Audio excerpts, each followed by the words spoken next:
Hello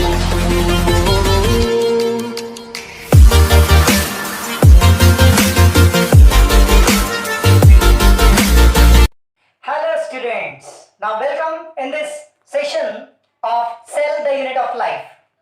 बच्चों ये जो वीडियो हम बना रहे हैं ये सेल चैप्टर का पूरा वीडियोस का सीरीज होगा जिसके अंदर एंटायर चैप्टर जो नीट के बच्चों के मतलब जो बच्चे नीट का प्रिपरेशन कर रहे हैं उनके सब के लिए यूजफुल ऐसे ये chapter cell the unit of life chapter number 8 volume 1 हम स्टार्ट कर रहे हैं।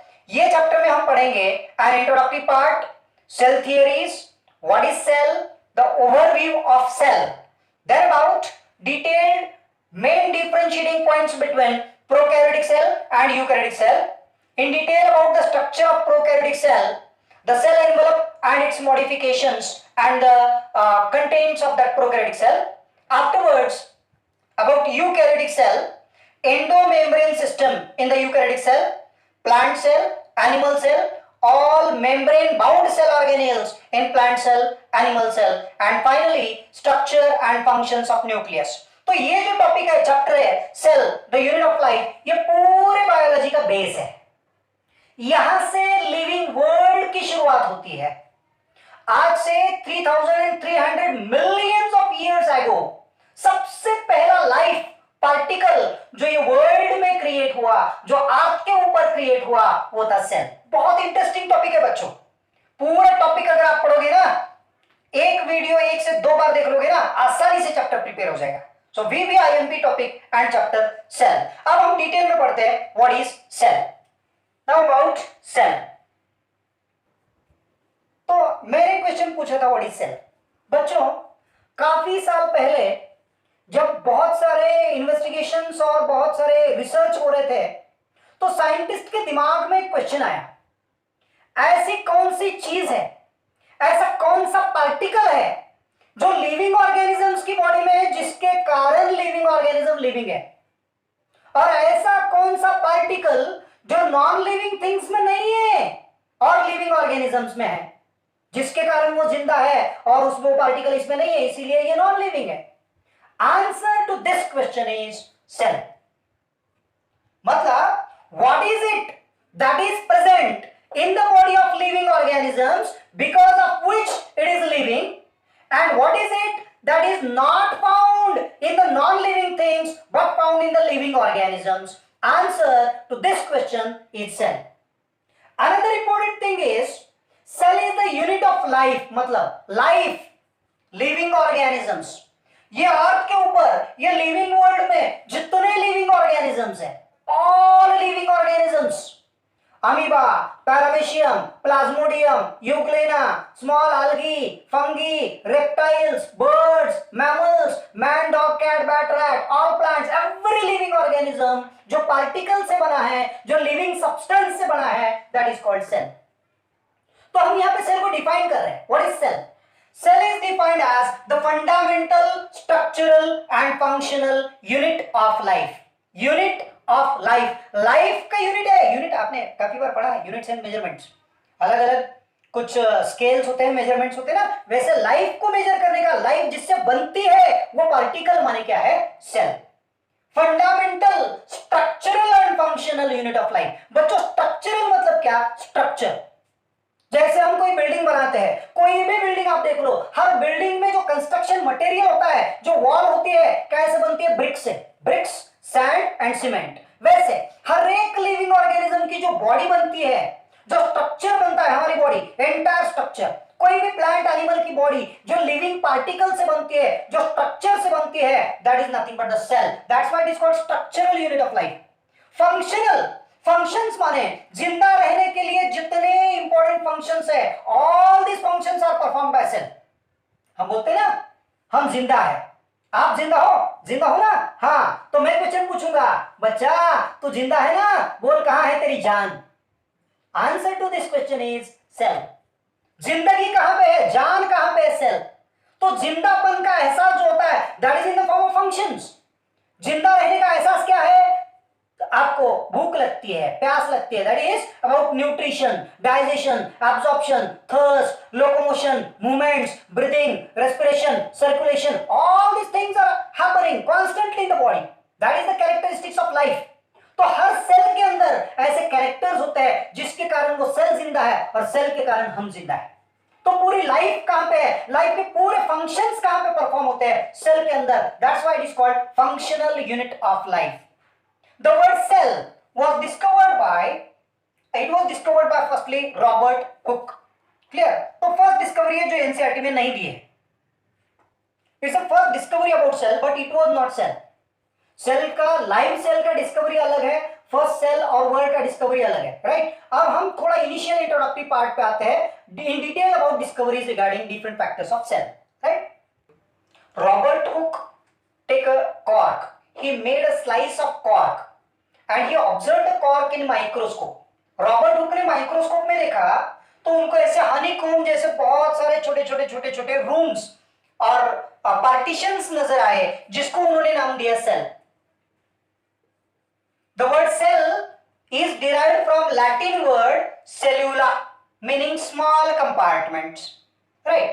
But later on, लास्ट में बाद में पूरे डिस्कवरीज के बाद में समझ में आया the structure discovered by Robert Hooke was a dry cell wall. It was not a cell. What it was? Cell wall. ये सेल थी नहीं, ये क्या था? Cell wall. Then later on, the scientist, एक डच साइंटिस्ट थे जिनका नाम है Anton van Leeuwenhoek.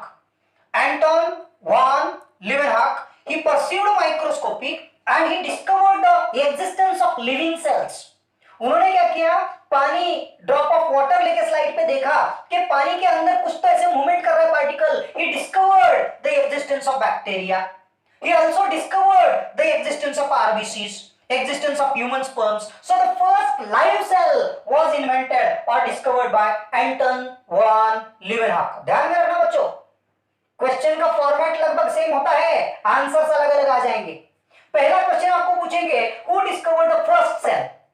First cell ऐसे पूछते हैं तो Robert Hooke. Who discovered the first living cell ऐसे पूछते हैं तो Anton van Leeuwenhoek, right? Later on बहुत सारे साइंटिस्ट ने सेल्स के ऊपर काम करना शुरू किया। एक साइंटिस्ट के जहन में आया, एक साइंटिस्ट के दिमाग में आया कि ये ऐसी सेल है और सेल के अंदर ऐसे कुछ तो पार्टिकल है, dark particle, and he named it as a nucleus. So Robert Brown, आज की ये वीडियो में 5 साइंटिस्ट का नाम लास्ट में आपको याद करवाऊंगा, ध्यान में रखना आपको। Robert Brown discovered the existence of presence of nucleus in the cell. फिर एक साइंटिस्ट के दिमाग में आया कि न्यूक्लियस के बाहर कुछ तो मूवमेंट कर रहे हैं पार्टिकल्स और fluid, and it is nothing but the cytoplasm. So here ये भी आपको ध्यान में रखना है, the existence of cytoplasm was given और discovered by J E. Purkinje. Cytoplasm is the colorless fluid present in the cell within the plasma membrane and in between this nucleus and plasma membrane. So this is about in brief ideas about cell that is not actually given in NCERT book. Clear? अब आपको ये ध्यान में रखना है that is about depending upon number of cell there are two types of living organisms, unicellular organisms and multicellular organisms. जो organism का entire body single cell से बनता है that is called unicellular organism. तो already you know, basic standard में आपको हो चुका है। Organisms that are made up of only one cell are called unicellular organisms like amoeba. In unicellular organisms, single cell perform all the functions. Single cell exhibits the independent existence of life. ये single cell के अंदर entire life है, मतलब nutrition, digestion, absorption, respiration, circulation, transportation, growth, reproduction पूरा single cell के अंदर ही हो रहा है। Single cell perform all functions essential for life. और इसीलिए साइंटिस्ट ने यहां पे बताया एनीथिंग विदाउट दिस कंपोनेंट और complete composition of cell is not living. Cell से अगर कुछ भी कम है तो उसको हम नॉन लिविंग कंसीडर करते हैं। क्लियर? तो इसके बाद में फिर मल्टीसेलुलर ऑर्गेनिज्म मतलब क्या? The organisms which are made up of many cells are called multicellular organisms. All higher plants and animals are including in this. तो ये कंपोजिशन के ऊपर से बाद में इन्वेंशन हुआ सेल थियरी। तो अब हम पढ़ेंगे cell theory. In 1838 and 1839 two scientists they postulated the cell theory, Matthias Schleiden and Theodor Schwann. Matthias Schleiden was a German botanist. In 1838, देखो ये थे जर्मन बोटेनिस्ट, तो इन्होंने प्लांट्स के ऊपर काम करना शुरू किया। हर एक प्लांट का अलग अलग पार्ट का कट देख के माइक्रोस्कोप में ऑब्जर्व किया, तो इनको नजर आया कि प्लांट का हर पार्ट अलग अलग पार्टिकल से बना है, सिमिलर पार्टिकल से बना है, that are called cells. So, in 1838, Matthias Schlitten, German botanist, he studied different types of structure cells in plant. He found that every part of different plants are formed by similar unit masses. These are nothing but the cells. So, all these plant parts are formed by different types of cells. At the same time, on the other hand, British zoologist Theodore श्वान, आपको question पूछेंगे बच्चों, बहुत simple होगा। Who was Matthias Schlitten? Matthias Schlitten was German botanist. Who was Theodor Schwann? He was British zoologist. मतलब ये animal scientist थे।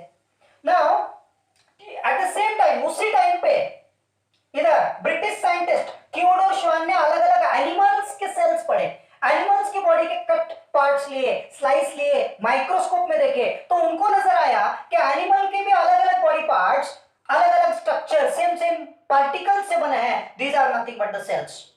सो in 1839 British zoologist Theodor Schwann studied different types of animal cells. So both of them they made a conclusion. दोनों ने मिलकर conclusion बनाया।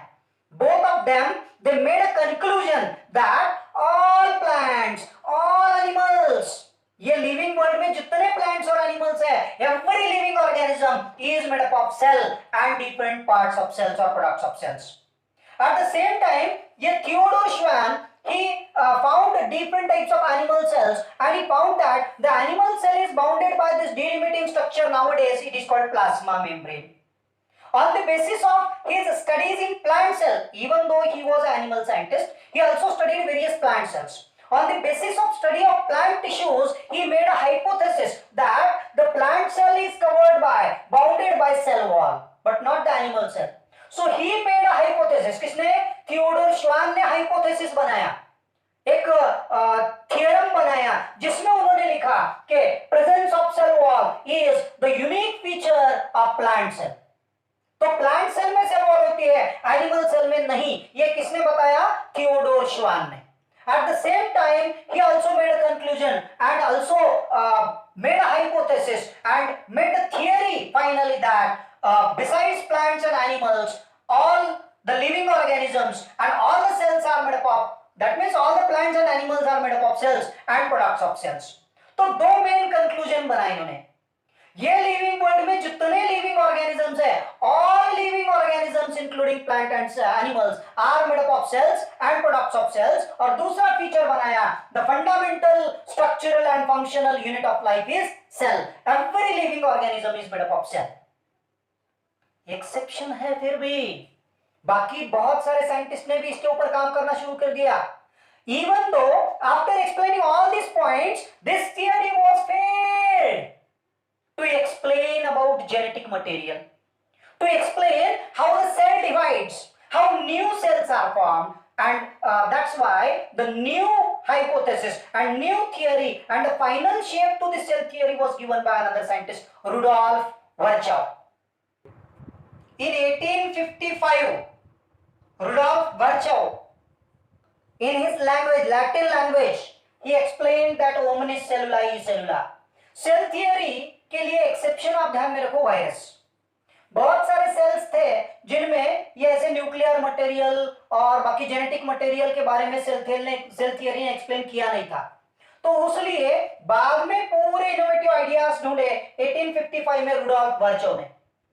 In his Latin language, he stated that omnis cellula is cellula का मतलब क्या? जितने new sales बनते हैं पुरानी सेल से ही बनते हैं। All the new cells that are formed, the cells that arise, are from the pre-existing cell only. हर न्यू सेल पुरानी सेल से बनती है। Genetic material of the cell is stored inside the nucleus, and the cells are self-duplicating.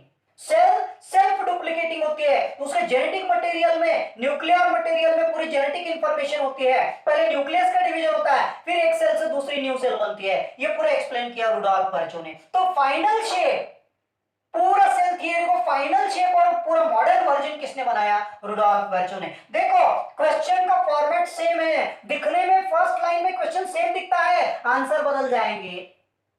Question आपको पूछेंगे who formulated cell theory? Matthias Liden, Theodor Schwann. Who are founders of cell theory? Matthias Liden, Theodor Schwann. Who are considered as father or founders of cell theory? Same. लेकिन who had given final shape to cell theory? ऐसे question पूछा तो Rudolf Virchow. He had given final shape to cell theory and made a modern version of cell theory. तो modern version of cell theory में काफी सारे points उन्होंने explain किए, उनमें से major points ये है, cell is the fundamental structural and functional unit of life. All living organisms are made up of cell and different products of cells. Cells are self-duplicating. Genetic information of the cell is stored inside the nucleus. During the process of cell division, this genetic information is transferred from one cell to another cell, and thus the newly formed cells arise from the pre-existing cell only. So this is about entire ideas regarding cell theory. तो आज हमने ज्यादा कुछ भी नहीं पढ़ा, ये video में केवल इंट्रोडक्शन और 8.1 और 8.2 ये मैंने आपको एक्सप्लेन किया है regarding cell theory only. What is cell and cell theory. Next video में हम पढ़ेंगे an overview of cell and next part. तो बच्चों ये इंट्रोडक्टिव पार्ट और पूरा सेल थियरी अगर आपको क्लियरली समझ में आता है तो please like this video, share the video and subscribe the channel. Thank you.